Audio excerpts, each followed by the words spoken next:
বিশেষ প্রশিক্ষণ কোর্সের শেষ 3 দিন ফিরাকে বাতেলার বিশেষ দর্সের প্রশিক্ষণ ছিল।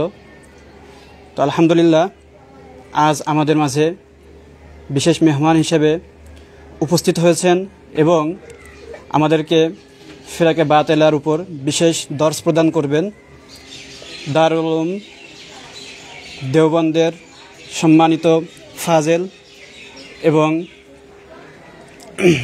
আহলুস সুন্নাত ওয়াল জামাতের প্রখ্যাত মুনাজিরে আহলুস সুন্নাহ ওয়াল জামাআহ সম্মানিত লেখক ও গবেষক হযরত মাওলানা মুফতি শফিক কাসেমি হাফিজাহুল্লাহ ওয়া রাআহু। আমি হযরতকে ফিরাকে বাতেলার উপর দিক নির্দেশনামূলক এবং অন্যান্য বিষয়ে তাকরির পেশ করার সবিনয় আবেদন জানাচ্ছি।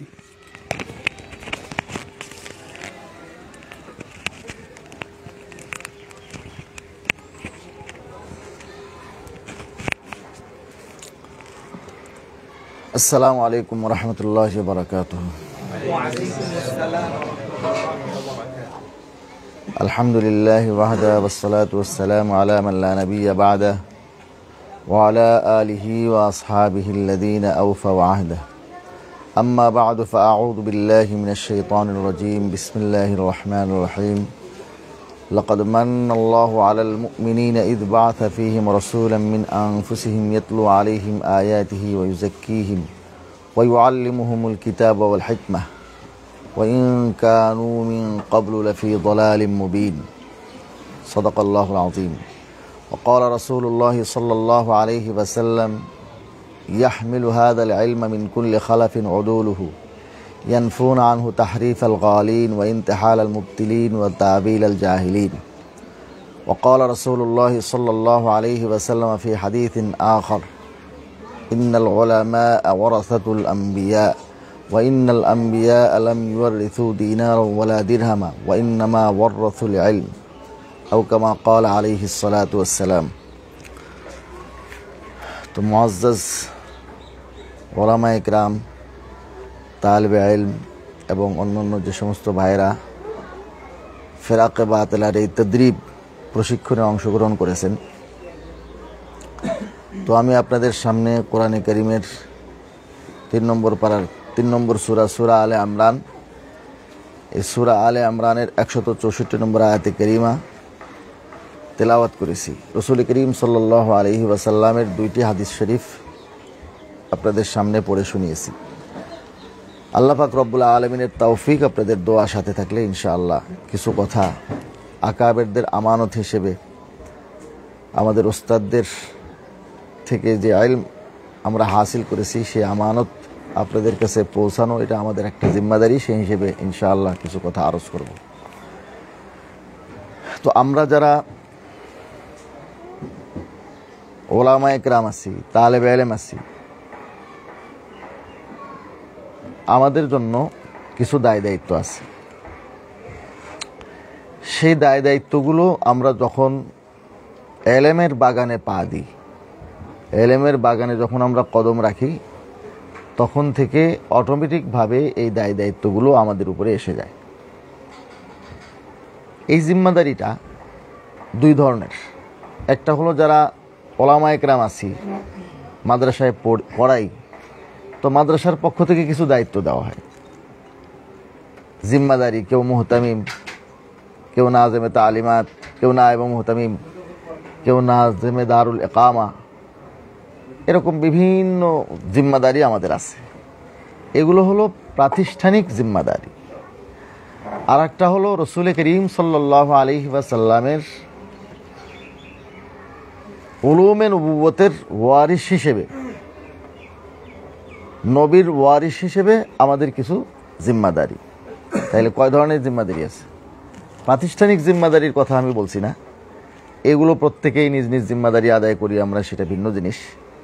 কিন্তু আরেকটি যেটা আছে দ্বীনি জিম্মাদারি, রাসূল করিম সাল্লাল্লাহু আলাইহি ওয়াসাল্লামের ওয়ারিস হিসেবে আমাদের জিম্মাদারি। তো এই জিম্মাদারিটা আসলে আমার এলাকা আমি যে এলাকায় বসবাস করি, যেই জেলায় বসবাস করি, যেই দেশে বসবাস করি, যেই পরিবেশে বসবাস করি, সেই মাহৌল, সেই পরিবেশের হালত কি, অবস্থা কি, তার তাকাজা কি। তো সেই হিসেবে আমাদের কিছু জিম্মাদারি থাকে। তো আমরা ওলামায়ে কেরাম একটি বিষয়ে সবাই মুত্তাফিক, কিছু বিষয়ে আমাদের ভিন্নতা থাকে।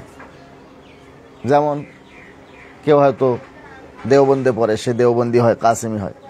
কেউ মাজাহিরে উলুম সাহারমপুরে পড়ে, তো তাকে মাজাহিরি বলে। কেউ থানবী সিলসিলার সাথে আছে তাসাউফের লাইনে, সে হয় থানবী। কেউ মাদানী সিলসিলায় থাকে, মাদানী। কিন্তু সবাই আমরা ওলামায়ে দেওবন্দ, দেওবন্দি চিন্তাধারা আমরা লালন করি। তো এই হিসেবে আমরা সকলেই মুত্তাফিক। তো আমাদেরকে বলা হয়, যারা আমরা ওলামা আসি বা এলেমের এই কাননে, এলেমের বাগানে আসি, তো আমাদেরকে বলা হয় ওয়ারাসাতুল আম্বিয়া। যে হাদিসটি আমি আপনাদের সামনে পড়ছি, ইন্নাল ওলামা ওয়ারাসাতুল আম্বিয়া ওয়া ইন্নাল আম্বিয়া আলাম ইউয়ারিসু দিনারা ওয়ালা দিরহামা। তো ওলামায়ে কেরাম আম্বিয়া কেরামের ওয়ারিস। ওয়ারিস কিসের ওয়ারিস? সম্পদের না এলেমের? এলেমের ওয়ারিস। এখন আমরা যে আম্বিয়া কেরামের ওয়ারিস, ওয়ারিস হওয়ার জন্য কিছু শর্ত থাকে, আর মিরাজ থেকে মাহরুম হওয়ার কিছু কারণ থাকে। আপনারা ফারায়েজ পড়ছেন তো, ফারায়েজের মধ্যে মিরাজ পায়, আত্মীয় হইলেই মিরাজ পায় না। মিরাজ পাওয়ার জন্য শর্ত হচ্ছে নিকট আত্মীয় হওয়া। মুরিসের সাথে, যার থেকে আপনি মিরাজ হাসিল করবেন, তার থেকে আপনার আত্মীয়তা বন্ধনটা তার সাথে নিকটবর্তী হতে হবে, অর্থাৎ তার সাথে আত্মীয়তার সম্পর্ক থাকা। যে কোনো কেউ কিন্তু মিরাজ পায় না। তো ঠিক নবীর ওয়ারিস হওয়ার জন্য নবীর সাথেও আমাদের নিসবত লাগবে, নিসবত বাকি থাকতে হয়। মিরাজ থেকে মাহরুম হওয়ার কিছু কারণ থাকে, কারণ থাকে না মিরাজ থেকে মাহরুম হওয়ার। যেরকম ছেলে তাড়াতাড়ি করে বাড়ির মালিক হওয়ার জন্য, জমির মালিক হওয়ার জন্য, টাকা পয়সার মালিক হওয়ার জন্য বাপকে হত্যা করলো, মিরাজ পাবে? পাবে না। সন্তান যদি পিতাকে হত্যা করে, তাহলে এই সন্তান পিতার থেকে মিরাজ পায় না। তাহলে বোঝা যায় যে আসলে মিরাজ পাওয়ার জন্য বাপের সাথে সম্পর্ক থাকতেও হয়, আবার সেই সম্পর্ক বাকিও রাখতে হয়। তো আমাদের সাথে নবী করিম সাল্লাল্লাহু আলাইহি ওয়াসাল্লামের আত্মীয়তা যেটা স্বাভাবিক মিরাজের জন্য দরকার, সেই রকম আত্মীয়তা না থাকলেও এই আত্মীয়তার মতো একটা সম্পর্ক থাকতে হবে, যার নাম নিসবত। এখানে থাকে মিরাজ পাওয়ার জন্য কারাবত। আর রাসূলুল্লাহ সাল্লাল্লাহু আলাইহি ওয়াসাল্লাম থেকে মিরাজ পাওয়ার জন্য আমাদেরকে রাসূলুল্লাহ সাল্লাল্লাহু আলাইহি ওয়াসাল্লামের সাথে নিসবত রাখতে হবে, এবং নিসবত এটা বাকি রাখতে হবে। কোনো সন্তান যদি বাপের সাথে সম্পর্ক নাও রাখে, তাও কিন্তু সে সম্পদ পায়। হত্যা না করলে, মিরাজ না পাওয়ার কোনো কারণ না থাকলে মিরাজ পায়। আর মিরাজ পাওয়ার পরে এই মিরাজের সে মালিক হয়ে যায়। বাপ মারা গেছে, বাপ মারা যাওয়ার পরে সন্তান যে মিরাজটা পেয়েছে, জমির অংশ পেয়েছে, টাকার অংশ পেয়েছে, কথা বুঝেননি? যে কোনো ধরনের মিরাজ সে পেয়েছে, কোনো অন্যরকম কোনো সম্পদ পেয়েছে, তো সেটা তার থেকে আর কেউ নিতে পারবে না, সে আজীবনের জন্য মালিক হয়ে গেছে।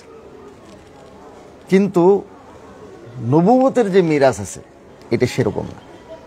তো এইখানে আল্লাহর নবীর সাথে, রাসূলুল্লাহ সাল্লাল্লাহু আলাইহি ওয়াসাল্লামের সাথে আমাদের যে নিসবত থাকতে হবে, নিসবত থাকার সাথে সাথে এই নিসবতটা আবার বাকিও রাখতে হবে, আজীবন বাকি রাখতে হবে। যদি সম্পর্ক আর নিসবত না থাকে, তাহলে আমি কিন্তু ওই যে ওয়ারিশ হয়েছি, তার মানে দাওরা পাস করছি, অথবা একটা আমার যে সিস্টেম আছে, যে সিস্টেমে আমি লেখাপড়া করতেছি, সেখানে সেই সিস্টেমের লেখাপড়া শেষ করছি, তো আমি আলেম হয়েছি।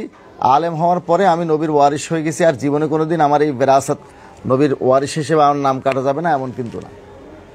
সম্পর্ক যখনই ছিন্ন হয়ে যাবে, তখনই আমার আর এ দাবি করার অধিকার থাকবে না যে আমি নবীর ওয়ারিশ।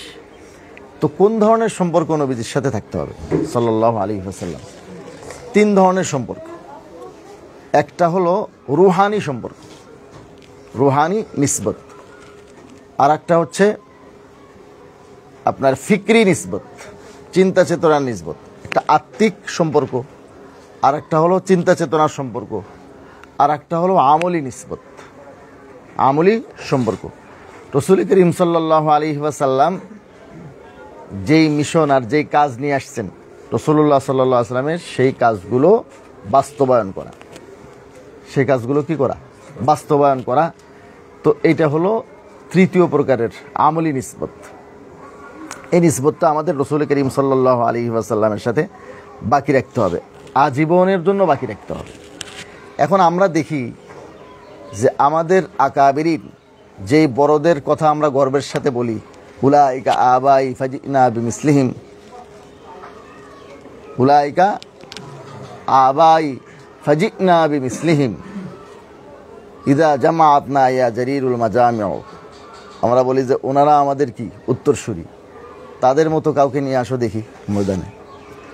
তো আমরা যেই আকাবের, যেই বড়দের উত্তরসূরি, তারা রাসূল করিম সাল্লাল্লাহু আলাইহি ওয়াসাল্লামের ওয়ারিস হিসেবে, নবীর ওয়ারিস হিসেবে কি ধরনের দায়িত্ব পালন করছে, কি কাজ করছে, এটা আমরা একটু দেখি। এখানে দেখেন দুই ধরনের মুসলমান আছে। এক ধরনের মুসলমান আছে যারা বিভিন্ন সংগঠন করছে, বিভিন্ন দল করছে, বিভিন্ন জামাত করছে, তাদের চিন্তা চেতনা একরকম, ওলামায়ে দেওবন্দের চিন্তা চেতনা আর এক রকম। অন্যান্য সংগঠনের চিন্তা চেতনা, অন্যান্য দল গোষ্ঠীর চিন্তা চেতনা কি? তারা নিজেদের দলকে হেফাজত করা, নিজেদেরকে প্রতিষ্ঠিত করা, নিজেরা বাঁচা, নিজেদেরকে ফুটানো, নিজেরা বাঁচলে, নিজেদের সংগঠন বাঁচলে দিন যেখানে যায় যাক, কোনো সমস্যা নেই। কে বাতিল আকিদা রাখলো, কে বাতিল আকিদা রাখলো না। অনেক ইসলামী দলের তো হিন্দু সংগঠনও আছে,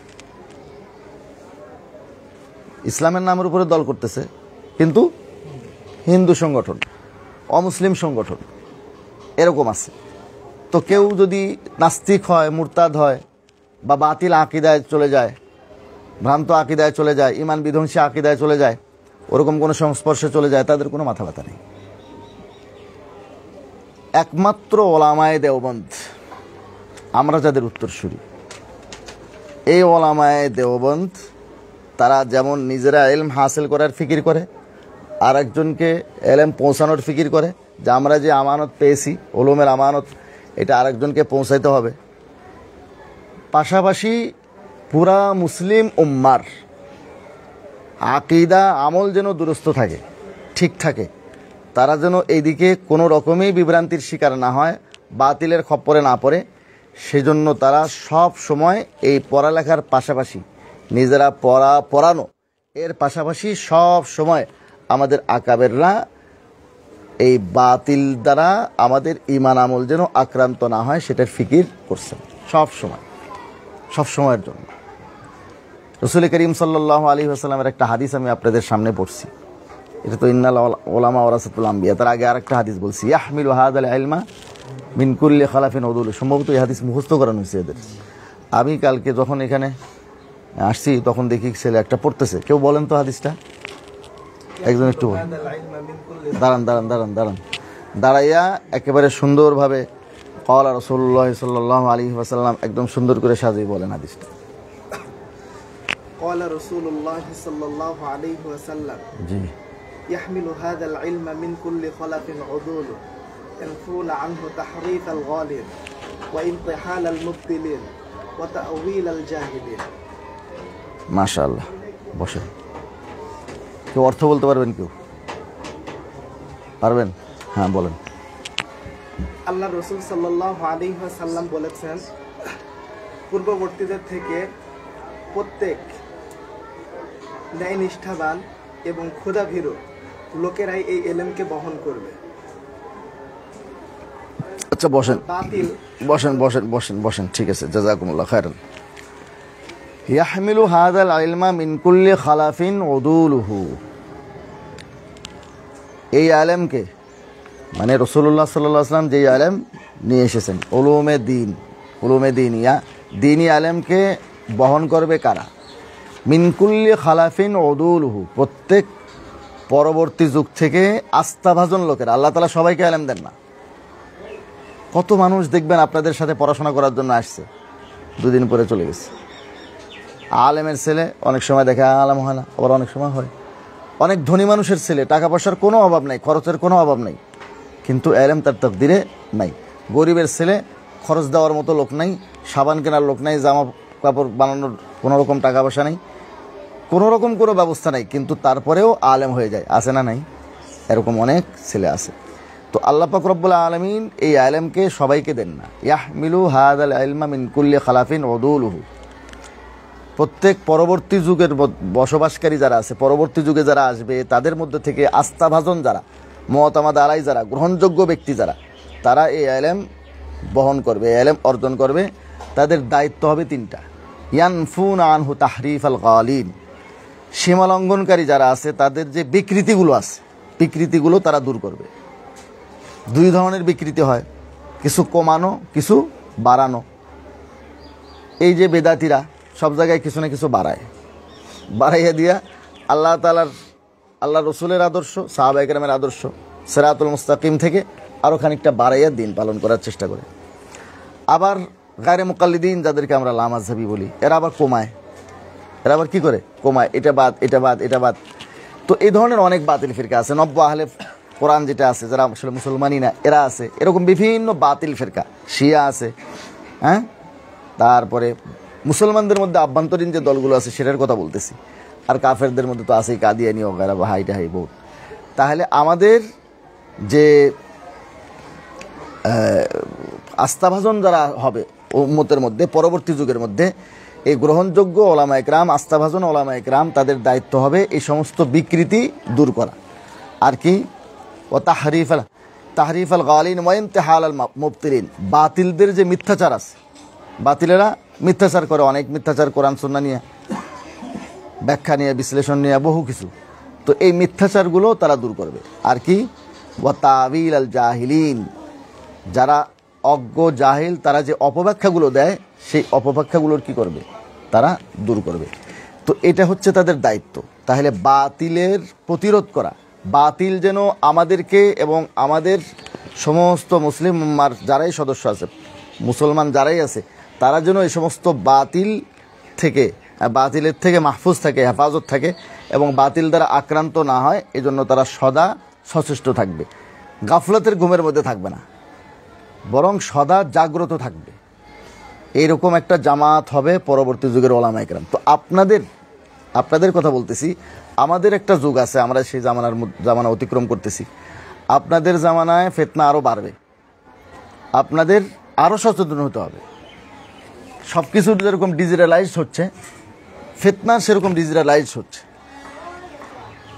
ধরুন বেদাতিদের কথাই বলি, এই রেজা খানি, বেরলবি, যারা বেদাতি বলি আমরা, এই বেদাতিরা বেদাতকে এখন ডিজিটালাইজ করছে। তাদের পুরাতন দলিল টলিল নেই। আমি উদাহরণস্বরূপ একটা কিতাবের কথা বলি, ডক্টর তাহের আল কাদেরী, তার মিলাদুন নবী, 832 পৃষ্ঠার বই, এটা আমার কাছে আছে। মিলাদ, কিয়াম সংক্রান্ত, প্রচলিত মিলাদ এবং কিয়াম সংক্রান্ত, জশ্নে জুলুস সংক্রান্ত যে সমস্ত দলিলগুলো এদের আগে ছিল, সেই দলিলগুলো আর এখন নাই। এখন নতুন দলিল কিছু আমদানি করছে। যাদের ইস্তেআদাত, যোগ্যতা একটু দুর্বল, তারা এই সমস্ত দলিল দেখে বিভ্রান্ত হয়ে পড়বে যে এরকম কথা এখানে আছে। কারণ এগুলো পুরাতন দলিল যেগুলো আছে, এগুলো তো আমাদের আকাবিরিনরা জবাব লিখে গেছেন, এরা এটাকে ডিজিটালাইজ করতেছে। তো ঠিক সব ফিতনা তারা এই ফিতনাগুলোকে ডিজিটালাইজ করতেছে, আরও বাড়তেছে ফিতনা। এজন্য এগুলোর উপরে মজবুতভাবে আমাদেরকে তৈরি নিতে হবে। হযরত মাওলানা মুফতি হাফিজুর রহমান সাহেব দামাত বরকাতুহুল আলিয়া যেটা করতেছেন, এটা অত্যন্ত গুরুত্বপূর্ণ কাজ করতেছেন। আপনারা এখানে অংশগ্রহণ করেছেন, আল্লাহ পাক রব্বুল আলামিন আপনাদের এই প্রস্তুতিকে পরিপূর্ণতায় রূপান্তরিত করে দেন এবং কামেল মোকাম্মাল আপনারা এই বিষয়ে পারদর্শী হয়ে যান এবং একজন এক একটা এলাকার লক্ষ্যরত হয়ে যান, দোয়া করি। কিন্তু এখানে আমাদেরকে একটু দেখতে হবে আমাদের আকাবেররা আসলে এই লাইনে কী কাজ করছেন। দেখেন, বাতিল যখনই যেভাবেই আসছে, আল্লাহ পাক রব্বুল আলামিন তার মোকাবেলার জন্য লোক তৈরি করে দিয়েছেন। যখন ফেরাউনের আকৃতিতে আসছে, কাকে তৈরি করছেন? হযরত মুসা আলাইহিস সালামকে। লিকুল্লি ফিরাউনিম মুসা, এখান থেকে একটা প্রবাদ হয়েছে, লিকুল্লি ফিরাউনিম মুসা, প্রত্যেক ফেরাউনের জন্য মুসা আছে। তার মানে লিকুল্লি মুবতিলিন মুহিক্কুন, প্রত্যেক বাতিলের মোকাবেলায় হকের পতাকাবাহী একজন আল্লাহ পাক রব্বুল আলামিন দাঁড় করে দেন। তো আমি আমাদের আকাবেরদের কথা বলি যে দেখেন, আমাদের আকাবেরদের কথা আমরা গর্বের সাথে বলি, যাদের আমরা উত্তরসূরি, তাদের মধ্যে কাসেম নানতুবী রহমতুল্লাহ আলাইহি, দারুন দেওবন্দের প্রতিষ্ঠাতা, হুজ্জাতুল ইসলাম মাওলানা কাসেম নানতুবী রহমতুল্লাহ আলাইহি। উনি বুখারী শরীফের কোনো সরা লিখছেন কি মনে পড়ে আপনাদের? বুখারী শরীফের কোনো সরা শুরুহাত উনি লেখেননি, কিন্তু উনি ফেরকায়ে বাতিলার রদের মধ্যে মুনাজারার বিষয়ে ওনার কিতাব আছে। যখন খ্রিস্টানরা আমাদের এই ভারত উপমহাদেশে আগ্রাসন চালালো এবং মুসলমানদের থেকে ক্ষমতা ছিনিয়ে নিল, শুধু তাই করে নাই, বরং যত আলেম ওলামাদের এবং যারা একটু গ্রহণযোগ্য মুসলমান ছিল, তো গাছে গাছে তাদের লাশ ঝুলিয়েছে। তখন দ্বীনের হেফাজতের জন্য আমাদের আকাবিররা দারুল উলুম দেওবন্দ প্রতিষ্ঠা করছে। কিন্তু এরা চলে গেছে আরেক লাইনে। খ্রিস্টান পাদ্রীরা জায়গায় জায়গায় মুসলমানদের বিভিন্ন বিষয়ে আক্রমণ করত, বিভিন্ন ইলমি বিষয়ে আক্রমণ করত, চ্যালেঞ্জ ছুড়ে দিত। তো এর মোকাবেলায় সব জায়গাতে মৌলানা কাসেম নানতুবী রহমতুল্লাহ আলাইহি তাদের প্রতিবাদ করছেন, বাহাসে তাদেরকে পরাজিত করছেন। মৌলানা রহমতুল্লাহ কিরানবী রহমতুল্লাহ আলাইহি মোকাবেলা করছেন। ওনার নাম শুনলে খ্রিস্টানরা কাঁপত, সব জায়গায় ওনারা মোকাবেলা করছেন। কাসেম নানতুবী রহমতুল্লাহ আলাইহি হিন্দুদের যে ওই সময় তোড়জোড় চলতেছিল, দয়ানন্দ এদের যেই ওই সময় যে মোনাজের ছিল দয়ানন্দ সরস্বতী, সে বিভিন্ন জায়গাতে চ্যালেঞ্জ করত। মৌলানা কাসেম নানতুবী রহমতুল্লাহ আলাইহি তার সাথে মোনাজারা করিয়া একেবারে রীতিমতো হারে পরাস্ত করছেন তাকে। তো এই ধরনের মোনাজারার উপরে ওনার কয়েকটা কিতাব আছে মৌলানা কাসেম নানতুবী রহমতুল্লাহ আলাইহি, যেরকম মোনাজারায় শাহজাহানপুর, কেবলানুমা, জওয়াবে তুর্কি, এগুলো সব কাসেম নানতুবী রহমতুল্লাহ আলাইহির কিতাব। কাসেম নানতুবী রহমতুল্লাহ আলাইহির এবারত বোঝার যোগ্যতা রাখে না অনেক আলেম ওলামা, বেদাতিরা তো কোথার থেকে বুঝবে। তো ওনার খতমে নবুয়তের উপরে কিছু কথা আছে। তো খতমে নবুয়তের যেই বয়ান ওনার আছে, যে খতমে নবুয়তকে কয়েক ভাগে ভাগ করছেন, তার মধ্যে একটা আছে খতমে নবুয়তে রুতাবি, সম্মানের দিক থেকে খতমে নবুয়ত। তো সম্মানের দিক থেকে রাসূলুল্লাহ সাল্লাল্লাহু আলাইহি ওয়াসাল্লাম সবচেয়ে সম্মানী রসুল, ওনার চেয়ে সম্মানী রসুল আর একটাও নেই। যত রসুল আল্লাহ তাআলা প্রেরণ করেছেন সবচেয়ে সম্মানিত রসুল তিনি। তো উদাহরণস্বরূপ বলছেন কাসেম নানতুবী রহমতুল্লাহ আলাইহি যে রুতবার এতেবারে সম্মানের দিক থেকে রাসূলুল্লাহ সাল্লাল্লাহু আলাইহি ওয়াসাল্লাম সর্বশেষ। যদি অন্য কোনো নবী রাসূলুল্লাহ সাল্লাল্লাহু আলাইহি ওয়াসাল্লামের পরে আসে তাহলে খতমে নবুয়তে জামানির বিরোধী হবে, কারণ জামানার দিক থেকে রাসূলুল্লাহ সাল্লাল্লাহু আলাইহি ওয়াসাল্লাম সর্বশেষ। রাসূলুল্লাহ সাল্লাল্লাহু আলাইহি ওয়াসাল্লামের জামানার পরে আর কোনো রসুল আসবে না। কিন্তু জামানার দিক থেকে, সময়ের দিক থেকে, কালের দিক থেকে কোনো রসুল যদি পরে আসে তাহলে রাসূলুল্লাহ সাল্লাল্লাহু আলাইহি ওয়াসাল্লামের খতমে নবুয়ত বাতিল হলেও সম্মানের দিক থেকে খতমে নবুয়ত বাতিল হবে না, কারণ সম্মানের দিক থেকে ওনার চেয়ে সম্মানিত আর কেউ আসবেই না, কখনো নাই। কাজে অন্য কোনো রসুল যদি আসতো রাসূলুল্লাহ সাল্লাল্লাহু আলাইহি ওয়াসাল্লামের পরে, সম্মানের দিক থেকে উনি শেষ। যেরকম ধরেন একটা মাহফিলের মধ্যে সবচেয়ে সম্মানী একজন বক্তা আছেন, প্রধান বক্তা দারুল উলুম দেওবন্দের মুহতামিম সাহেব, ওনাকে প্রধান বক্তা রাখা হয়েছে। উনি বর্তমান বিশ্বের বড় আলেম। তো এখন ওনাকে প্রধান বক্তা রাখার পরে উনি বয়ান করে চলে গেছেন। এরকম ঘটনা আমার সাথেই ঘটছে। আমি নরসিংদীতে বয়ান করছি, আওলাদের রাসূলুল্লাহ সবাই বয়ান করে চলে গেছে, লাস্টে রাখছে আমাকে। আমি কিন্তু প্রধান বক্তা না, নামও আমার নিচে, কিন্তু সময় হিসেবে আমাকে সময় দিয়েছে শেষে। আমি পরে বয়ান করলে প্রধান বক্তা থাকে না, উনি প্রধানই থাকবেন। উনি সময় আগে বয়ান করছেন, মানুষও বড়, বক্তাও প্রধান। তো আমি পরে বয়ান করলাম জন্য কিন্তু আমি প্রধান বক্তা না। আমি কি বোঝাতে পারতেছি আপনাদের? এই কথাটা বেদাতিরা বুঝে না। বেদাতিরা বলে যে হযরত মাওলানা কাসেম নানতুবী রহমতুল্লাহ আলাইহি পরবর্তীতে কারো নবুয়তের দাবির রাস্তা রেখে গেছেন, অথচ এর আগে তিনি বয়ান করে আসছেন রাসূলুল্লাহ সাল্লাল্লাহু আলাইহি ওয়াসাল্লাম সর্বদিক থেকে খাতাম, সর্বদিক থেকে রাসূলুল্লাহ সাল্লাল্লাহু আলাইহি ওয়াসাল্লাম খাতামুন নবিয়্যিন। রাসূলুল্লাহ সাল্লাল্লাহু আলাইহি ওয়াসাল্লাম জামানার দিক থেকেও খাতামুন নবিয়্যিন, রসুল্লাহ সাল্লাল্লাহু আলাইহি ওয়াসাল্লাম রুতবার দিক থেকেও খাওয়াতেন, সর্বদিক থেকে জাতের দিক থেকেও খতমে নবুয়ত। তো খতমে নবুয়তে জাতি, খতমে নবুয়তে রুতাবি, খতমে নবুয়তে জামানি সব দিক থেকে বুঝিয়ে এসেছেন। শুধু এতটুকু বলছেন যে রুতবার দিক থেকে খতমে নবুয়ত বোঝানোর জন্য বলছেন যে সম্মানের দিক থেকে যিনি সর্বশেষ হন, সব দিক থেকে তিনি সম্মানী। তো পরবর্তীতে কেউ যদি আসেও তো জামানার দিক থেকে হয়তো বা শেষ হওয়াটা বাতিল হবে, কিন্তু সম্মানের দিক থেকে শেষ হওয়াটা বাতিল হবে না। তবুও রাসূলুল্লাহ সাল্লাল্লাহু আলাইহি ওয়াসাল্লাম খাতামুন নবীয়িন থাকবেন। তো এই কথাটা কিন্তু ওই জন্য বলেন নাই যে পরবর্তীতে কেউ নবী আসবে, বলেছেন যে সম্মানের দিক থেকে খাতাম বোঝানোর জন্য, এটা উদাহরণস্বরূপ বলছেন। এটা বুঝে না এরা, না বুঝিয়া মাওলানা কাসেম নানুতুবি রহমতুল্লাহকে বলে কাফের। কেন বলে? বোঝে না, না বুঝিয়া। রাসূলুল্লাহ সাল্লাল্লাহু আলাইহি ওয়াসাল্লামের খতমে নবুয়তের বিষয়ে কাসেম নানুতুবি রহমতুল্লাহ আলাইহি যে বিশদ আলোচনা করেছেন, যে সুন্দর আলোচনা করেছেন, যেভাবে বিস্তৃতভাবে আলোচনা করেছেন, তো এত সুন্দর এত জামে আর কারো আলোচনা হতে পারে না, কিন্তু তারা বুঝে না, না বুঝিয়ে তার রদ করে। তো আমি বলতেছিলাম আমাদের আকাবেরদের কথা। দেখেন কাসেম নানুতুবি রহমতুল্লাহ আলাইহি তিনি এ ধরনের ফেরকায়ে বাতিলা যতগুলো ছিল তার মোকাবেলা করেছেন। এরপরে ধরেন এরপরে আসছে কাদিয়ানিয়তের ফিতনা। কাদিয়ানিয়তের ফিতনার মধ্যে আমাদের আকাবেরদের অনেকেই কাজ করছেন, কিন্তু সবচেয়ে অবাক আর বিস্ময়কর কাজ হলো হযরত মাওলানা আনোয়ার শাহ কাশ্মীরি রহমতুল্লাহ আলাইহি। আনোয়ার শাহ কাশ্মীরি রহমতুল্লাহ আলাইহি তো সবসময় কিতাব নিয়ে আর তালেব ইলম নিয়ে ব্যস্ত থাকতেন। তো একসময় উনি অসুস্থ ছিলেন, ওনার শাগিরদেরা সব বড় বড় ওলামায়ে কেরাম, মাওলানা ইউসুফ বানুনী রহমতুল্লাহ আলাইহি, বদর আলম মিরটি, যাদেরকে উনি জাহেল বলতেন, তোম জাহেল হো, তো উনি যাদেরকে জাহেল বলতেন ওনার শাগরেদ, তো তারা মাওলানা ইউসুফ বানুনী রহমতুল্লাহ আলাইহি, মাওলানা বদর আলম মিরটি, মুফতি শফি সাহেব রহমতুল্লাহ আলাইহি, কারি তৈয়ব সাহেব রহমতুল্লাহ আলাইহি, মাওলানা হিফজুর রহমান সাহেব রহমতুল্লাহ আলাইহি, মাওলানা জাইনুল আবেদিন সাহেব রহমতুল্লাহ আলাইহি, ওনাদের মতো বড় বড় ওলামায়ে কেরাম ওনার শাগরেদ, তো তাদেরকে উনি জাহেল বলতেন। তো ওনার শাগরেদেরা ওইখানে ভাগলপুর আদালতে কাদিয়ানীদের বিষয়ে রায় আছে, ওইখানে উনি উপস্থিত হয়ে গেছেন। ওনার সাথে আলোচনা করতেছেন যে হুজুর অসুস্থ, আমরাই এটা আঞ্জাম দিতে পারবো। তো বলছে তোমরা কোথায় যাও, কি আমাকে বলো না কেন? বলছে এখানে কাদিয়ানীদের বিষয়ে আদালতে একটা মামলা আছে, তো সেটা রায় আছে, বলে আমারে নিয়ে চলো, তোমরা কি দিয়ে কি বলবা তার ঠিক নেই। তারপরে উনি সেখানে অসুস্থ অবস্থায় উপস্থিত হয়েছেন এবং বলছেন আমি এই জন্য আসছি যে যদি আজকে কাদিয়ানীরা জিতে যায়, তাদের পক্ষে যদি রায় হয়, আমি আল্লাহর নবীর কাছে জবাব দিতে পারবো না। আল্লাহর আদালতে আমি কি জবাব দিব, আল্লাহর নবীর সামনে আমি কি জবাব দিব, এই জন্য আমি এখানে উপস্থিত হয়েছি।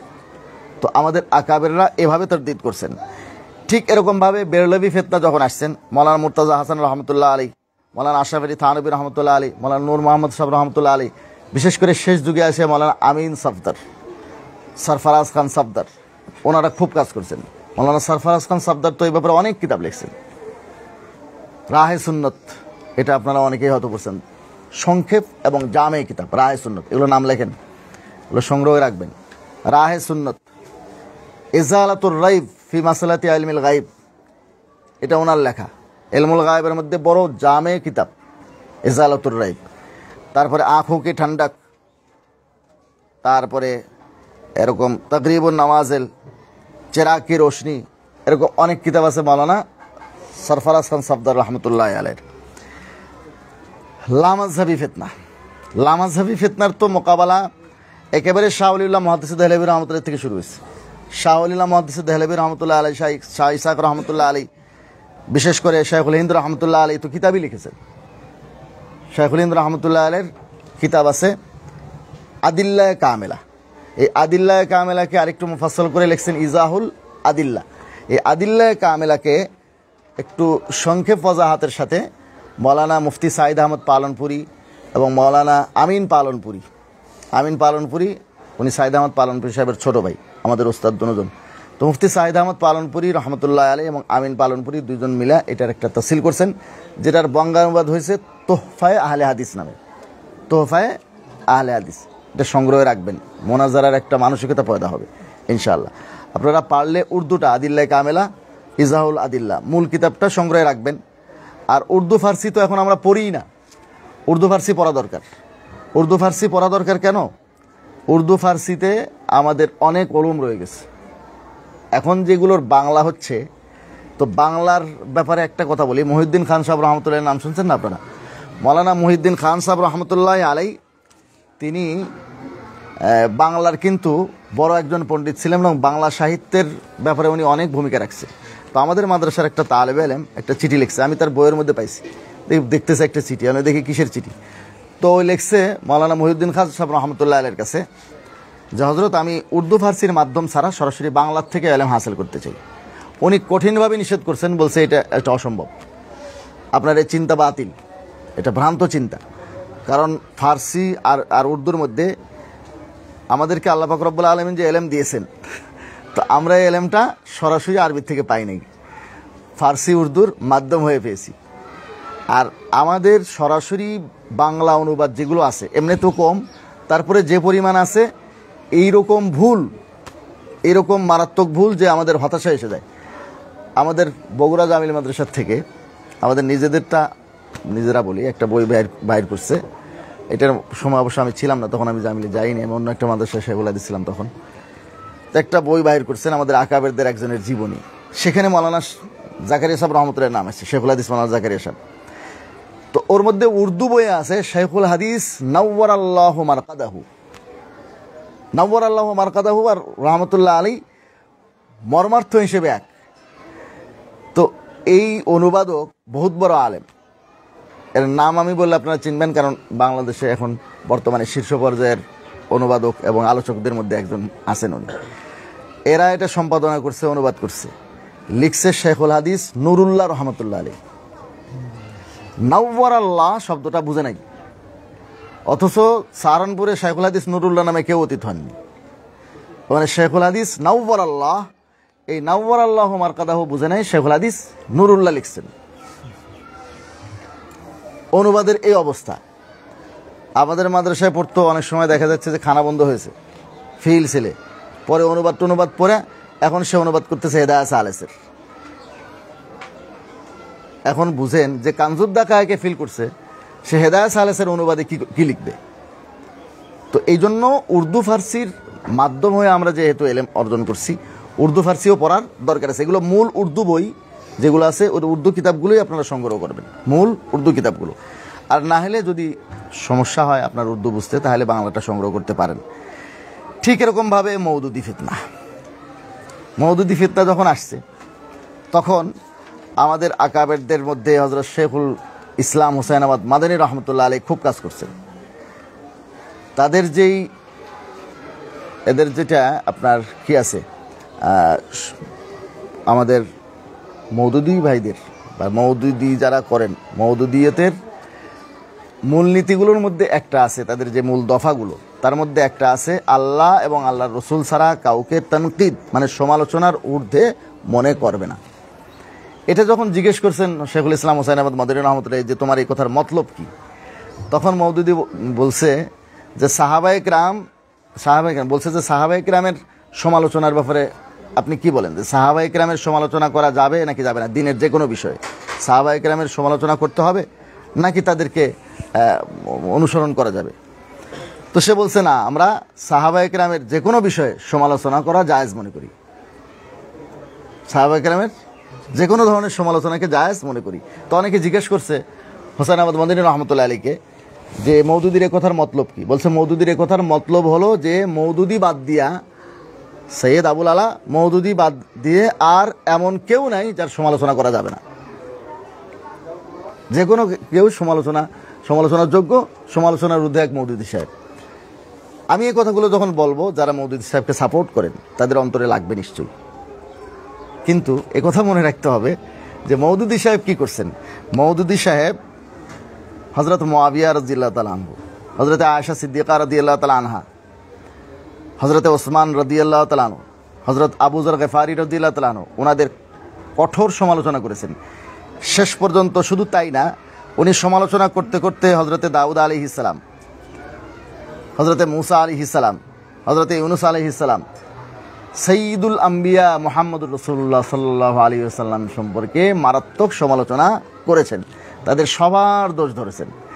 তো যদি ওনাদের নেতার সমালোচনা করলে, সাইয়্যিদ আবুল আলা মওদুদির সমালোচনা করলে ওনাদের অন্তরে লাগে, আম্বিয়া কেরামের সমালোচনা করলে, সাহাবায়ে কেরামের সমালোচনা করলে আমাদের অন্তরেও লাগবে। মওদুদ সাহেব তো দিনের মাপকাঠি না। আমরা আম্বিয়া কেরামকে মাসুম মনে করি, সাহাবায়ে কেরামকে সত্যের মাপকাঠি মনে করি, মেয়ারে হক মনে করি। তো ওনাদের সমালোচনা করলে আমাদের লাগবে না? তো এই জন্য আমাদের আকাবেররা ওনাদের বিরুদ্ধে কাজ করছে। মূলত বিষয়টা কিন্তু ওদের সাথে আমাদের রাজনৈতিক কোনো সমস্যা নেই। রাজনৈতিক ক্ষেত্রে তাদের যে লক্ষ্য ইসলামী খেলাফত কায়েম করা, এটার সাথে আমরা একমত। ওদের সাথে আমাদের মুনাসাবত কীরকম, আপনারা মান্তেকের মধ্যে পড়ছেন ওম খুসুস মিন ওয়াজিনের নিসবত। তো ওম খুসুস মিন ওয়াজিনের নিসবত তাদের সাথে একদিক দিয়ে মিল আছে, আর একদিক দিয়ে মিল নেই। তারা ইসলামী খেলাফত চায়, ইসলামী খেলাফতের আমরাও বিরোধী না। বাকি রইল কিছু আকায়েদের বিষয়ে, তারা যে আকিদাগুলো লালন করে, মোটা দাগে বেশ কিছু আকিদা আছে, সেই আকিদাগুলো মারাত্মক ভুল। এগুলো সাধারণ ছোটোখাটো ভুল হয়তো একটা কথা ছিল, মারাত্মক ভুল। আমি উদাহরণস্বরূপ তাদের মওদুদি সাহেবের একজন সাহাবীর ব্যাপারে তার মন্তব্য, যেহেতু সময় অত অনেক হয়ে গেছে, আমার এই বিষয়টা শেষ করতে হবে। সাহাবায়ে কেরামের মধ্যে হযরতে মুআবিয়া রাদিয়াল্লাহু তাআলা আনহুর ব্যাপারে তার যে সমালোচনা আছে, হযরতে মুআবিয়া রাদিয়াল্লাহু তাআলা আনহুর ব্যাপারে সমালোচনার আমি একটা কিতাব থেকে 3টে উদাহরণ পেশ করব, বাকিটা আপনারা বুঝে নেবেন। শুধু একটা কিতাব থেকে তার 3টে উদাহরণ পেশ করতেছি, একটা কিতাব থেকে। এই কিতাবের নাম হলো খেলাফত ও মুলুকিয়ত। এখানে আসে নাই, এটা আমি দেখাতে চাচ্ছিলাম, সেজন্য ওই বড়টা দেখাচ্ছিলাম, নাহলে এখানে তো আছে। বন্ধ হয়ে গেছে। একটা কিতাব তার আছে খেলাফত ও মুলুকিয়ত। খেলাফত মুলুকিয়তের মধ্যে সে হযরতে মুআবিয়া রাদিয়াল্লাহু তাআলা আনহু সম্পর্কে যা বলেছেন, তার আমি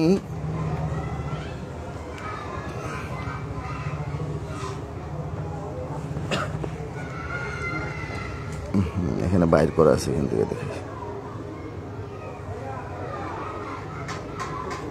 দেখেন, এটা হলো 174 পৃষ্ঠা, 174 নম্বর পৃষ্ঠা।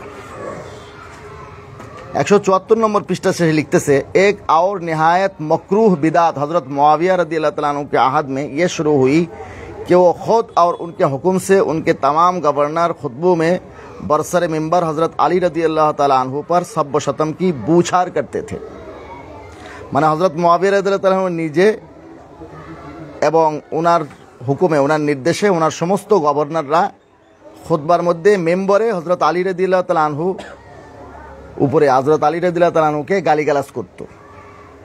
এটা সম্পূর্ণ ভুয়া কথা, মিথ্যা কথা, অপবাদ হযরত মুআবিয়া রাদিয়াল্লাহু তাআলা আনহুর উপরে। এটা সে লিখছে 174 নম্বর পৃষ্ঠা খেলাফত মুলুকিয়তের।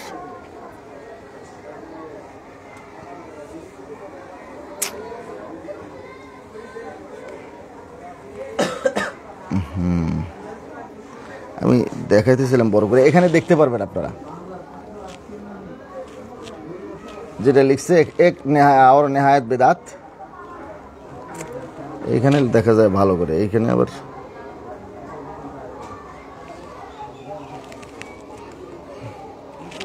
এখানে আসে না কেন সাইফুল? এখানে তোমার এখানে পাঠাইছি, দেখো তো তোমার এটা কোথায়, তোমার ওখান থেকে বাইর করো কিতাবটা। আচ্ছা, এটা গেল 175 পৃষ্ঠা, 174 পৃষ্ঠা। 175 পৃষ্ঠায় লিখতেছে 175 माल गनीमत की तकसीम के मामला में भी हज़रत मुआविया ने किताबुल्लाह और सुन्नत रसूलुल्लाह के सरी अहकाम के ख़िलाफ़ वर्जी की। माल गनीमतर तकसीमेर मध्य हज़रत मुआविया রাদিয়াল্লাহু তাআলা আনহু কিতাবুল্লাহ, সুন্নত রসুল্লাহ সাল্লাল্লাহু আলাইহি ওয়াসাল্লামের স্পষ্ট বিরোধিতা করছে। এটা কি সম্ভব? কোরআন শরীফে একটা আছে, হাদিসে একটা আছে, সেটার বিরোধিতা, স্পষ্ট বিরোধিতা বর্তমান যুগে এই ফ্যাসিস্ট সরকারও যদি করত, আমরা কত মোকাবেলা করছি তার। আর সেখানে আপনার হযরতে মুআবিয়া রাদিয়াল্লাহু তাআলা আনহু এই ধরনের কাজ করতেছেন যে একদম মালে গনিমতের তকসিমে আল্লাহর কোরআন এবং রাসূলুল্লাহ সাল্লাল্লাহু আলাইহি ওয়াসাল্লামের সুন্নাহর স্পষ্ট বিরোধিতা করতেছেন। এটা কিভাবে সম্ভব সাহাবায়ে কেরামের থেকে? আচ্ছা, এরপরে আসেন 176 নম্বর পৃষ্ঠায় লিখতেছে हज़रत मुआविया रज़ियल्लाहु अन्हु ने अपने गवर्नरों को कानून से बालातर करार दिया और उनकी ज़ियादतियों पर शरई अहकाम के मुताबिक कार्रवाई करने से साफ इनकार कर दिया। हज़रत मुआविया রাদিয়াল্লাহু আনহু নিজের গভর্নরদেরকে আইনের ঊর্ধ্বে মনে করতেন এবং তাদের যে সমস্ত অতিরঞ্জিত ছিল, বাড়াবাড়ি ছিল, সেগুলোর উপরে শরী আহকাম বাস্তবায়ন করা তিনি এটাকে স্পষ্টভাবে ইনকার করতেন যে আমার গভর্নরদের বা আমার যে সমস্ত নিয়োগপ্রাপ্ত কর্মকর্তা আছে তাদের বিরুদ্ধে কোনো আইন জারি হবে না, এই ধরনের মানে উনি সাফ অস্বীকার করে দিতেন, এই ধরনের কথা বলতেন। তো এই তিনটে কথা লিখছে হযরত মুআবিয়া রাদিয়াল্লাহু আনহু সম্পর্কে খেলাফত মুলকিয়তের মধ্যে। তাহলে বুঝেন সাহাবায়ে কেরাম সম্পর্কে, আম্বিয়ায়ে কেরাম সম্পর্কে যদি এই ধরনের আকীদা হয় তাহলে এই ফেরকাটা বাতিল, এটা প্রমাণ করার জন্য অন্য কোনো দলিলের প্রয়োজন নাই, তার লেখাগুলোই যথেষ্ট। যেরকম কাদিয়ানি বাতিল, কাদিয়ানি বাতিল প্রমাণ করার জন্য অন্য কিছু লাগবে না, কাদিয়ানিরা বাতিল একথা প্রমাণ করার জন্য কাদিয়ানির কিতাবই যথেষ্ট। যেরকম আমি উদাহরণস্বরূপ আপনাদেরকে কাদিয়ানির কিতাব থেকে দুই তিনটা উদাহরণ পেশ করি। যেরকম দেখেন রুহানি খাজায়েন, রুহানি খাজায়েনটা আপনারা দেখছেন? হ্যাঁ, হুজুরের কাছে আছে না? আচ্ছা, রুহানি খাজায়েন এটা হলো কাদিয়ানির লেখা যত বই আছে সবগুলোকে একত্রিত করে একসাথে রুহানি খাজায়েন 23 খণ্ডে ছাপা হয়েছে। এর মধ্যে আমি 23 নম্বর খণ্ড থেকে আপনাকে দুইটা উদাহরণ দেখাচ্ছি। এক নম্বর হচ্ছে 299 নম্বর পৃষ্ঠা, 23 নম্বর খণ্ড, কাদিয়ানির লেখা কিতাব রুহানি খাজায়েনের 23 নম্বর খণ্ডের 299 নম্বর পৃষ্ঠা। এখানে লিখতেছে, तारीख दां लोग जानते हैं कि आपके घर में 11 लड़के पैदा हुए थे और सब के सब फौत हो गए थे। যে রাসূলুল্লাহ সাল্লাল্লাহু আলাইহি ওয়াসাল্লামের 11 জন ছেলে জন্ম নিয়েছিলেন এবং সকলেই রাসূলুল্লাহ সাল্লাল্লাহু আলাইহি ওয়াসাল্লামের জীবদ্দশায় ইন্তেকাল করেন। আচ্ছা, রাসূলুল্লাহ সাল্লাল্লাহু আলাইহি ওয়াসাল্লামের কি 11 জন ছেলে ছিল? বলেন না। এখানে বলতেছে ইতিহাসবিদরা এই কথা জানে। ইতিহাসবিদ তো দূরে থাক, আমাদের ছোট বাচ্চা ছেলে পেলেও জানে যে রাসূলুল্লাহ সাল্লাল্লাহু আলাইহি ওয়াসাল্লামের 11 জন ছেলে ছিলেন না। তো বলতেছে 11 জন ছেলে ছিল আর সকলেই রাসূলুল্লাহ সাল্লাল্লাহু আলাইহি ওয়াসাল্লামের জীবদ্দশায় ইন্তেকাল করে। লিখতেছে কে? গোলাম আহমদ কাদিয়ানী। এরকম ডাহা মিথ্যা কথা যে লেখে সে কি হক হয় না বাতিল? সে নবী হয় না ভণ্ড? সে সত্যবাদী না মিথ্যাবাদী? তাইলে কাদিয়ানী যে মিথ্যাবাদী এটা প্রমাণ করার জন্য অন্য কিছু দরকার আছে না, তার কিতাবই যথেষ্ট। চলেন 23 নম্বর খণ্ডের আমি আরেকটা পৃষ্ঠার থেকে দেখাই, এটা হলো 465 নম্বর পৃষ্ঠা। এখানে লিখতেছে, তারিখ কো দেখো, বা ভাই ইতিহাস দেখো, कि आ हज़रत सल्लल्लाहु अलैहि वसल्लम वही एक यतीम लड़का था। আপনি খণ্ড আর পৃষ্ঠা নম্বর মুখস্থ করেন, তারপরে কিতাব তো আপনি পেয়েই যাবেন, যে কোনো সময় নেটেও পাবেন, সব জায়গায় পাবেন। तारीख को देखो कि आ हज़रत सल्लल्लाहु अलैहि वसल्लम वही एक यतीम लड़का था जिसका बाप पैदाइश से चंद दिन बाद ही फौत हो गया। লিখতেছে যে ইতিহাস দেখেন, রাসূলুল্লাহ সাল্লাল্লাহু আলাইহি ওয়াসাল্লাম ওই একজন এতিম ছেলে ছিলেন যার পিতা তার জন্মের কিছুদিন পরে ইন্তেকাল করেন। রাসূলুল্লাহ সাল্লাল্লাহু আলাইহি ওয়াসাল্লামের পিতা রাসূলুল্লাহ সাল্লামের জন্মের কিছুদিন পরে ইন্তেকাল করছেন না কিছুদিন আগে? রাসূলুল্লাহ সাল্লাল্লাহু আলাইহি ওয়াসাল্লামের জন্মের কিছুদিন পরে বলে রাসূলুল্লাহ সাল্লাল্লাহু আলাইহি ওয়াসাল্লামের পিতা ইন্তেকাল করছেন। এই ধরনের কথা লিখতেছে গোলাম আহমদ কাদিয়ানী তার এই রুহানি খাজায়েনের 23 নম্বর খণ্ডের 465 নম্বর পৃষ্ঠায়। তাহলে এই কথাটা কি সত্য না মিথ্যা? বলতেছে ইতিহাস দেখলে এরকম কথা পাবেন, ইতিহাস দেখলে এরকম পচা কথা পাওয়া যাবে। তো এই ধরনের মিথ্যা কথা যে লেখে সে নবী হয় না ভণ্ড হয়? হক হয় না বাতিল হয়? সত্যবাদী না মিথ্যাবাদী? তো কাদিয়ানী মিথ্যাবাদী, ভণ্ড, বাতিল এটা প্রমাণ করার জন্য তার কিতাবই যথেষ্ট নাকি অন্য কিছু দরকার আছে? অন্য কোনো দলিল দরকার নাই। যার জুতা ওর মাথা, যার জুতা ওর মাথা, ওর জুতা ওর মাথায় মারিয়ে আপনি বিজয় অর্জন করে চলে আসবেন। আচ্ছা চলেন আর একটা কিতাব দেখাই। এটা হচ্ছে 3 নম্বর খণ্ড, রুহানি খাজায়েনের কয় নম্বর খণ্ড? 3 নম্বর। এর মধ্যে 140 নম্বর পৃষ্ঠায় লিখতেছে, এটা এমন কিছু দলিল আমি আপনাকে দেখাচ্ছি যেগুলো দ্বারা রাস্তাঘাটে যে কোনো জায়গায় ওরে কান্ধরিয়া কাদিয়ানীদেরকে তওবা পড়াইতে পারবেন। আর এটা বোঝার জন্য কোনো ডক্টরেট করার দরকার হবে না, মৌলানা মুফতি মুহাদ্দিস হওয়ার দরকার হবে না, যে কোনো কেউ এই দলিলগুলো বুঝবে। এরকম কিছু দলিল আমি কাদিয়ানীদের বিরুদ্ধে আপনাকে পেশ করতেছি। এটা হলো 140 নম্বর পৃষ্ঠা, 3 নম্বর খণ্ড। 3 নম্বর খণ্ডের 140 পৃষ্ঠায় সে লিখতেছে, और मैंने कहा, और आमी बोली कि 3 शहरों का नाम एजाज के साथ कुरान शरीफ में दर्ज किया गया है। যে 3টি শহরের নাম বড় সম্মানের সাথে কোরআন শরীফে উল্লেখ করা হয়েছে, মক্কা और मदीना और कादियान।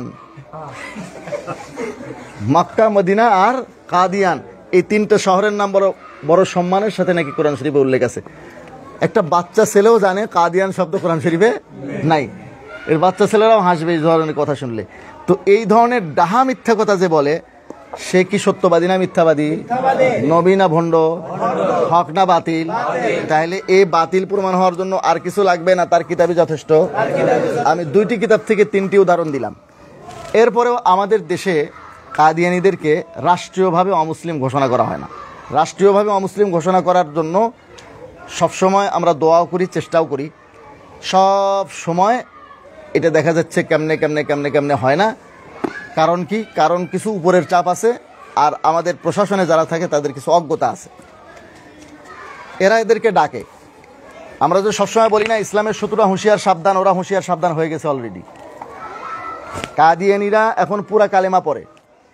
ওদেরকে যখন আমরা বলি যে রাষ্ট্রীয়ভাবে অমুসলিম ঘোষণা করেন, প্রশাসনকে বলা হয় এদের ব্যাপারে, তখন প্রশাসন এদেরকে ডাকিয়ে বলে তোমরা বলে অমুসলিম। তখন তারা বলে আপনাদের যদি সন্দেহ থাকে আগে, এখন নতুন করে আপনাদের সামনে আমরা কালিমা পড়তেছি। তো পরে দেয় লা ইলাহা ইল্লাল্লাহু মুহাম্মাদুর রাসূলুল্লাহ। তো প্রশাসনের লোকজন মনে করে এরা তো মুসলমান, পাক্কা মুসলমান, কালেমা পড়ে। খামাখা এদেরকে অমুসলিম ঘোষণার জন্য হুজুররা, এরা মনে করে এটা মুসলমানদের আভ্যন্তরীণ কোন্দল। আর এরা নামও দিছে আহমদিয়া মুসলিম জামাত। আল্লাহ মাযহাবী এদেরকে মোহাম্মদী বলে। তো বলছে ওরা যেহেতু মোহাম্মদী মুসলিম, এরা আহমদী মুসলিম, তো হইতেই পারে এরকম। এরপরে আবার আমাদেরকে বলে যে হুজুর ওরা তো কালেমা পড়ে। আমরা বলি না, ওরা আমাদের নবীকে শেষ নবী মানে না। আবার ডাকে ওদেরকে, বলে এই তোমরা বলে আমাদের নবীকে শেষ নবী মানো না, খাতামুন নবীন মানো না। দেখেন আমি তাদের বক্তব্য নিজে শুনছি, কাদিয়ানীদের। ওরা বলে কে বলছে? আমরা আমাদের নবী মুহাম্মদ রাসূলুল্লাহকে খাতামুন নবীন মানি, যে অর্থে কোরআন থেকে খাতামুন নবীন বলছে, যে অর্থে হাদিসে তিনি খাতামুন নবীন দাবি করছেন, সব অর্থে আমরা নবী মুহাম্মদ রাসূলুল্লাহকে খাতামুন নবীন মানি, সর্বশেষ নবী মানি। এখন আপনি কি বলবেন? এখন প্রশাসনের লোকেরা বুঝে নেয় এটা মুসলমানদের আভ্যন্তরীণ কোন্দল, এটা আসলে তারা অমুসলিম না। কথা বুঝতেছেন? একে তো বাইরের চাপ, উপরের চাপ, মানে কাদের চাপ? ইহুদি খ্রিস্টানদের চাপ, যারা কাদিয়ানীকে দাঁড় করছে তাদের চাপ। দ্বিতীয়, তাদের মানে আমাদের প্রশাসনের লোকজনের অজ্ঞতা। এখন এই প্রশ্নের কি উত্তর? তারা যে আমাদের নবীকে শেষ নবী মানে বলতেছে, দলিলে বিলকুল যাবেন না আপনি। এখানে একেবারে সাদামাটা উদাহরণে বোঝাতে পারবেন। ধরেন একজনের নাম কলিমুদ্দিন। তো কলিমুদ্দির একটা বউ আছে। তো কলিমুদ্দির স্ত্রী কলিমুদ্দি তালাকও দেয় নাই, সে তালাক নেয়ও নাই। এই অবস্থায় সলিমুদ্দির সাথে বিবাহ বন্ধনে আবদ্ধ হতে পারবে? পারবে? সম্ভব না। গোলাম আহমদ কাদিয়ানীকে যারা মানে, যতদিন তারা গোলাম আহমদ কাদিয়ানীকে মানবে, চাই নবী মানুক, চাই মাহাদি মানুক, চাই মাসিহ মানুক, দেখেন তাদের আকীদা তারা এখানেই প্রকাশ করে দিছে। হযরত মির্জা গোলাম আহমদ কাদিয়ানী মসিহা মওউদ ও মাহদি মওউদ আলাইহিস সালাম, 3টা শব্দ এখানে লেখা। মসিহা মওউদ, মাহদি মওউদ আলাইহিস সালাম, মানে নবীও মনে করে, মাহদিও মনে করে, আবার ঈসা মসিহ মনে করে। এই 3 আকীদার যে কোনো আকীদা রাখলে সে কাফের। গোলাম আহমদ কাদিয়ানীকে তারা মসিহ মানুক, মাহদি মানুক, নবী মানুক, যাই মানুক না কেন, তারা কাফের।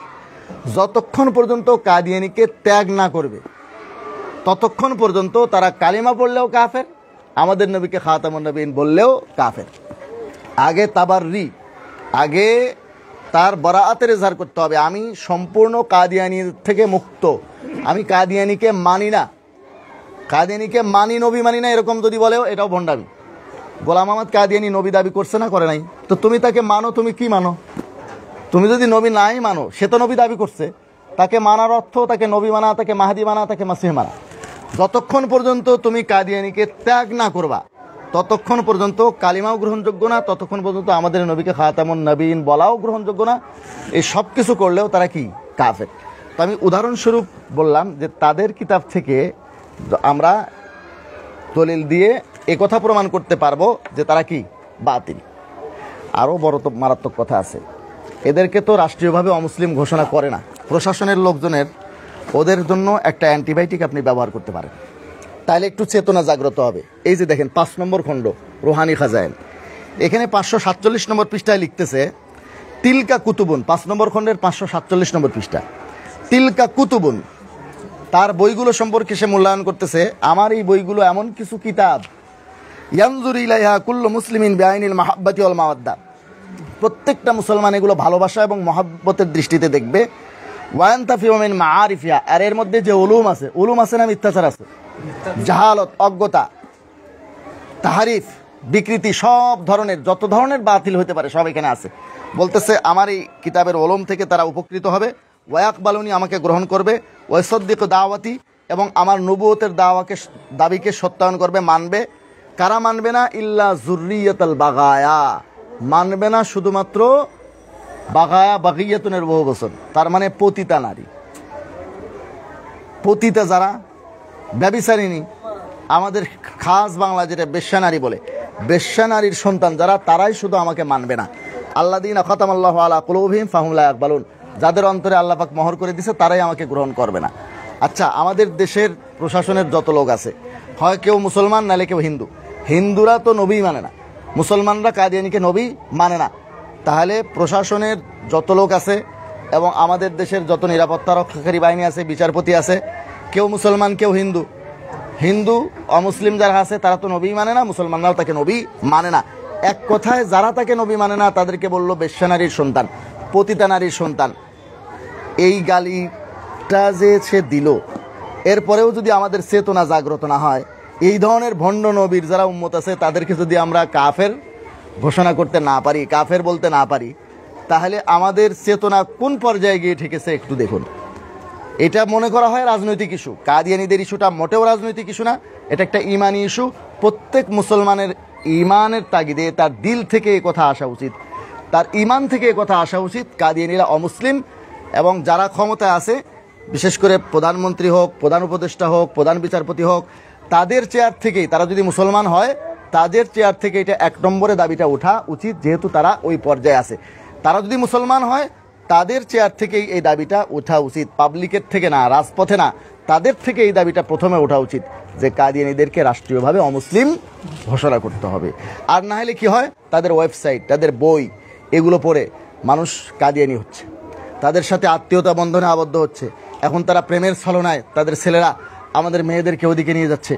বহু রকম কৌশলে পরিবারকে পরিবার ধ্বংস হচ্ছে, কাদিয়ানী হচ্ছে, তাদেরকে মুসলমান মনে করে। এই জন্য রাষ্ট্রীয়ভাবেও তাদেরকে অমুসলিম ঘোষণা করার কি প্রয়োজন আছে, আর আমাদের এই বিষয়গুলোতে প্রস্তুতি গ্রহণ করতে হবে। যাই হোক, আমি কথা শেষ করতেছি, আজান হয়ে যাবে এখন মনে হয়। আচ্ছা, তো আমি বলতেছিলাম যে দেওবন্দি গায়রে দেওবন্দি, এর মধ্যে কি আছে? পার্থক্য আছে। দেওবন্দি যে হবে সে শুধু নিজের ফিকির করবে না, সে যেরকম নিজের ইমানের ফিকির করবে, নিজের এলেমের ফিকির করবে, আমলের ফিকির করবে, আরেকজনকে এলেম হাসিল করানো, তাকে এলেমের তালিম দেওয়া, তার আমল ঠিক করা, এটার যেরকম ফিকির করবে, তার আকীদা যেন ঠিক থাকে, সে যেন বাতিলের দ্বারা আক্রান্ত না হয়, এটার জন্য আমাদের আকাবেররা নমুনা রেখে গেছে। এখন আমরা যদি দাবি করি আমরা আসলে নবীর ওয়ারিস, তাহলে নবুয়তের যে কাজ আছে সেই কাজগুলো আমাদের আকাবেররা যেভাবে করেছেন সেভাবে আমাদের করতে হবে। ওনারা আমাদের জন্য মডেল রেখে গেছেন, আদর্শ রেখে গেছেন, উসওয়া রেখে গেছেন, আমরা সেটাকে ফলো করতে হবে। আর যদি তা না করি তাহলে আমরা আমাদের আকাবের উত্তরসূরি দাবি করতে পারবো না। এখানে দুইটা কথা আমাদেরকে বুঝতে হবে। একটা কথা হচ্ছে যে শয়তান আমাদেরকে এই সমস্ত কাজ থেকে বাধা দেবে। রাসূলুল্লাহ সাল্লাল্লাহু আলাইহি ওয়াসাল্লামের উলুমে নবুয়তের যেহেতু আমরা ওয়ারিস হয়েছি, তো নবীজি সাল্লাল্লাহু আলাইহি ওয়াসাল্লামকে বাধা দেওয়া হয়েছে। কীভাবে দেখেন, কাফেররা আসলো, আসে বলল, মোহাম্মদ তোমার কি উদ্দেশ্য, কী চাও? যদি তুমি সর্দারি চাও, হুব্বে যা, দেখেন পেশ করতেছে, তাহলে আমরা তোমাকে মক্কার নেতা বানাই দেব, সবাই আমরা তোমার অনুগত হয়ে চলবো, হুব্বে যা। যদি চাও সবচেয়ে সুন্দরী নারী তোমাকে পেশ করব, জান পেশ করতেছে, মহিলা। আর যদি চাও তোমার যত সম্পদ দরকার আমরা সব সম্পদ ব্যবস্থা করে দিব। এটা হলো জার। অর্থ, নারী, পদের লোভ, এই তিনটা দেখায় হয়নি। আল্লাহ রসুল সাফ জবাব দিয়েছেন, এক হাতে সূর্য আর এক হাতে চন্দ্র এনে দিলেও আমি কিন্তু এই দাওয়াত থেকে ফিরবো না। কাজেই যত রকম বাধা আসুক, আমাদেরকে টাকার লোভ দেওয়া হবে, নারীর ফাঁদে ফেলা হবে, আবার কোনো পদের যে তোমরা এইসব বাদ দিয়ে আসো, আমি আমার দল করো, আমি এই পদ দেবো, সেই পদ দেবো, এই করবো, সেই করবো, কোনো একটা পদের লোভ দেখাবে। কোনো রকমই বিচ্যুত হওয়া যাবে না। সর্বশেষ আর একটা কাজ করে তারা ভয়, যেটা মক্কার কাফেররা করছে, বয়কট করছে, এই করছে সেই করছে, যুদ্ধ অবতীর্ণ হয়েছে, মারি ফেলতে চাইছে। আরবের সব লোকেরা প্রত্যেক গোত্র থেকে লোক আসছে, ঘিরে রাখছে। আল্লাহ রসুল হিজরত করছেন, ওই রাত্রে ঘেরাও ছিল কাফেরদের না। তো এইভাবে আমাদেরকেও বাধা দেওয়া হবে। কিন্তু বর্তমানে হয়েছে কি, আমাদের ভেতরে শয়তান আর একটা বাধা সৃষ্টি করতেছে। এটা পঞ্চম বাধা, এটা হলো আমাদের মধ্যে বিচ্ছিন্নতা। আমাদের মধ্যে একটা বিচ্ছিন্নতা সৃষ্টি করে দিচ্ছে। আমরা সবাই দেওবন্দি, কিন্তু আমাদের মধ্যে ইখতিলাফ, একজন আরেকজনের সাথে দ্বন্দ্ব সৃষ্টি করে দিচ্ছে। ধরেন একজন একটা দল করতেছে বা একজন একটা কাজ করতেছে, তো আমি তার বিরুদ্ধে দাঁড়ায় যাচ্ছি। কেন? উনি করবে, আমি কি? এই চিন্তা করা যাবে না। ধরেন আমরা যদি সবাই দিনের খেদমত করি, আমরা সবাই দিনের খাদেম, তো আপনার আব্বা আছে, তা আপনার পিতার খেদমতের দরকার। 4 ভাই আছেন আপনারা, এক ভাই খেদমত করতেছে। কোনো সময় কি বলে আর এক ভাই যে তুমি কেন খেদমত করবা, আর খেদমত আমি একা করবো? সে যদি আসলেই পিতাকে মহব্বত করে, সে চাবে আমার এক ভাই খেদমত করতেছে, আমি পারলে তাকে কি করি, সহযোগিতা করি। পিতার খেদমত একজন করতেছে, এই জন্য আমি করবো না, আমি এখান থেকে জুতা নিয়ে দৌড় দিলাম যে না আমি এখানে থাকবোই না, তুই কেন পিতার খেদমত করবি? এরকম হবে? ধরেন একসাথে আমরা 100 জন একত্রিত হয়েছি, 100 জনের মধ্যে সবাই ইমামতির যোগ্যতা রাখে। ইমাম কজন হবে? একজন। এখন যদি এখন হাফিজ ভাই আছেন, আমি আছি, আরও আপনারা সবাই ইমামতির যোগ্যবাদ। এখন হাফিজ ভাই ইমামতি করতে গেল, আমি চিন্তা করলাম যে উনি ইমামতি করবে, আমার ইমামতির যোগ্যতা না, আমার তো সূরা কালাম মুখস্থ আছে। আমি জুতা একটা নিয়ে দৌড় দিলাম এখান থেকে যে না আমি ওনার ইমামতি মানি না। এটা করা যাবে? ইমামতি একজন করবে, দিনের খেদমত একজন করতেছে, আমরা ওনাকে সহযোগিতা করব, সবাই মিলে ওনাকে সহযোগিতা করব। দিনের যেহেতু উনি খাদেম, উনি একটা দায়িত্ব নিছেন, আমরা ওনাকে সহযোগিতা করে আগে বাড়াই। এই না যে ওনার বিরুদ্ধে আরেকটা গ্রুপ করি। আমাদের মধ্যে পরস্পর ইখতিলাফ যেন না হয়, পরস্পর ভিন্নতা যেন না হয়। দিনের কাজ আমরা করতেছি। আল্লাহ রসুল সাল্লাল্লাহু আলাইহি সাল্লামের একটা আয়াত পড়ছিলাম, ওই আয়াতের উপরে কিছু বলতে হবে। রাসূলুল্লাহ সাল্লাল্লাহু আলাইহি সাল্লামকে কয়েকটা কাজ দিয়ে পাঠানো হয়েছে। আমরা যে উলুমে নবুয়তের দাবি করি, রাসূলুল্লাহ সাল্লাল্লাহু আলাইহি সাল্লামের সাথে আমাদের নিসবত বাকি থাকতে হবে। তো রাসূলুল্লাহ সাল্লাল্লাহু আলাইহি সাল্লাম কী কাজ নিয়ে আসছিলেন? আয়াতের মধ্যে 4টে কাজের কথা বলা হয়েছে। 1 নম্বর, ইয়াতলু আলাইহিম আয়াতিহি, তেলাওয়াত, শিক্ষা দেওয়া। 2, ওয়ায়ুজাক্কিহিম, তাজকিয়া, যেটাকে আমরা তাসাউফ বলি। 3, ওয়ায়ুআল্লিমুহুমুল কিতাব ওয়াল হিকমা, কিতাব এবং সুন্নাত তালিম দেওয়া। তো ইয়াতলু আলাইহিম আয়াতি, আর এটাকে একসাথে বলতে পারেন তালিম। আর একটা হলো তাজকিয়া, আর অন্য আয়াতে আছে উদউ ইলা সাবিলি রাব্বিকা বিল হিকমাতি ওয়াল মাউইজাতিল হাসানা, তাবলিগ। তাইলে তাবলিগ, তাসাউফ, তালিম, এগুলো দিনের এক একটা শাখা। একটার সাথে আরেকটার কোনো বিরোধ আছে? দেখেন, আমাদের কান দ্বারা আমরা শুনি, চোখ দ্বারা দেখি, নাক দ্বারা ঘ্রাণ নেই, হাতের দ্বারা স্পর্শ করি, জিহ্বার দ্বারা চাখি। প্রত্যেকের কাজ করে। এটা বলে না কান যে আমি শুনি, আমি দেখব, চোখ তুই বন্ধ থাকবি, বলে না। প্রত্যেকে নিজ নিজ কাজ করে। আবার বলে না কান যে আমি যা করি এটাই শেষ, চোখের কোনো কাজই নেই, চোখ বেকার, চোখ কোনো কাজ করে না, চোখ দেখে কি লাভ, আমি শুনি, এটাই আসলে বড় কথা। আবার চোখও বলে না যে শুনিয়া কি লাভ, আমি দেখতেছি এই তো বহুত, আমি দেখবো, আর বাকি কেউ কোনো কাজ করতেছে না, কানও কোনো কাজ করতেছে না, কেউ কোনো কাজ করতেছে না। এই সব অঙ্গবোধ, আমার বাপ একটা ঘটনা শুনেছে, বলে পেটের বিরুদ্ধে বলে সব অঙ্গ প্রত্যঙ্গ একবার আন্দোলন করছে, আমার পিতার থেকে শোনা। তো বলতেছে পেট খালি খায় আর কোনো কাজ করে না। আমরা অঙ্গ প্রত্যঙ্গ সবগুলো কাজ করি। পা বলে আমি চলি, হাত বলে আমি ধরি, এটা করি, সে করি, চোখ বলে আমি দেখি, মাথা বলে আমি এত চিন্তা ফিকির করি। সব অঙ্গ প্রত্যঙ্গ কাজ করে, পেট কোনো কাজ করে না, সে শুধু খায়। তো পেট রাগ করে সকাল থেকে সন্ধ্যা পর্যন্ত খায় নাই যে আমি খাবো না, আমি খালি খাই, আমি খাবো না। সন্ধ্যা পর্যন্ত যখন খায় নাই, বিকালবেলা মাথাও তুলতে পারে না, চোখও খুলতে পারে না, কানে কিছু শুনলে বিরক্ত লাগে, তখন ক্ষুধা লাগে, কেউ কিছু বললেও ভালো লাগে না, হাতও ওঠে না, পাও ওঠে না। তো তারপরে সবাই বলছে যে না, তোমার তো কাজ আছে দেখতেছি, তোমার খাওয়াটাই কাজ। সব অঙ্গ প্রত্যঙ্গের কি আছে? কাজ আছে। আমরা একজন যখন কাজ করতেছি, কেউ তালিমের কাজ করতেছি, তো আমাদের তাবলিগওয়ালারা বলে কি তালিমের কাজ, এটা আবার কি কাজ হচ্ছে? আমাদেরটাই হলো আসল কাজ। যারা তাসাউফের কাজ করতেছে ওরা বলতেছে এরা আবার কিসের কাজ করতেছে? আমাদেরটাই আসল কাজ। সবগুলো দিনের কাজ। আর ওলামায়ে কেরাম সব কাজের জামে, মাদ্রাসা সব কাজের জামে। তাবলিগওয়ালারা বলে যে তাবলিগ, এই ওলামায়ে কেরাম তাবলিগ বুঝে। আচ্ছা দেখেন, একজন ছেলে প্রেম করছে, তো একটা মেয়ের সাথে প্রেম করে তার একটা চুল নিয়ে আসছে, আর এক ছেলে ওকে বিয়ে করে নিয়ে চলে গেছে। এখন চুল যার কাছে আছে সে বলতেছে প্রেমিকা তো আমার কাছে, তো যে বিবাহ করছে ওই কার খালু? পুরা মেয়েটা যার কাছে আছে সে কি? পুরা মেয়েটা যার কাছে আছে তো সে তো আসলে পুরা মেয়ে নিয়ে আছে। তুমি এক চুল নিয়ে থাকিয়া কোনো তেমন ফায়দা নেই। তোমার কাছে একটা চুল আছে তার, শুধু এটা দিয়ে তার স্মরণ করতে পারবা, কিন্তু তার থেকে উপকৃত হতে পারবা না। তো ঠিক দ্বীনের সমস্ত শাখাগুলোর জামে হচ্ছে ওলামা ইকরাম, মাদ্রাসা। পুরা দিন কোরআন সুন্নাহর পুরা দিনের তালিমকে দেয় এই মাদ্রাসাওয়ালারা দেয়, ঠিক না? কিন্তু আমাদের অনেকে মনে করে যে আমরা 6 উসুলের তাবলিগ করতেছি, তো পুরা দিনের তাবলিগ আমরাই করতেছি। পুরা দিনের তাবলিগ যদি কেউ করে, সেটা করে কি? ওলামা ইকরাম। পুরা দিন মানুষের কাছে পৌঁছাইতেছে, আর তারা মাত্র 6 উসুল। এটাও জামাতে তাবলিগ, ঠিক আছে, এটাও তাবলিগের একটা কাজ, দিনের কাজ, কিন্তু সব কাজের জামে কি? ওলামা ইকরাম। কাজেই কোথাও কোনো সমস্যা হলে, যদি তাজকিয়াতে সমস্যা হয়, অর্থাৎ তাসাউফের কাজ করতেছে বেদাতের সাথে, সেখানে বাধা দিবে কারা? ওলামা ইকরাম। একজন রাজনীতি করতেছে, করবে, সেটা যদি ইসলামী রাজনীতির মধ্যে কোনো ভেজাল ঢুকায়, সেটার প্রতিবাদ কে করবে? ওলামা ইকরাম, সেটাকে সংশোধন করবে।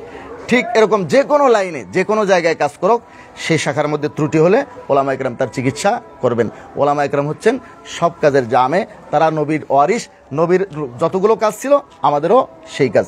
আল্লাহ পাক রব্বুল আলামিন আমাদেরকে ইত্তেফাক ইত্তেহাদের সাথে কাজ করার, ফেরাকে বাতিলের বিষয়ে আমাদেরকে খুব গভীর দৃষ্টি রাখার তৌফিক দেন।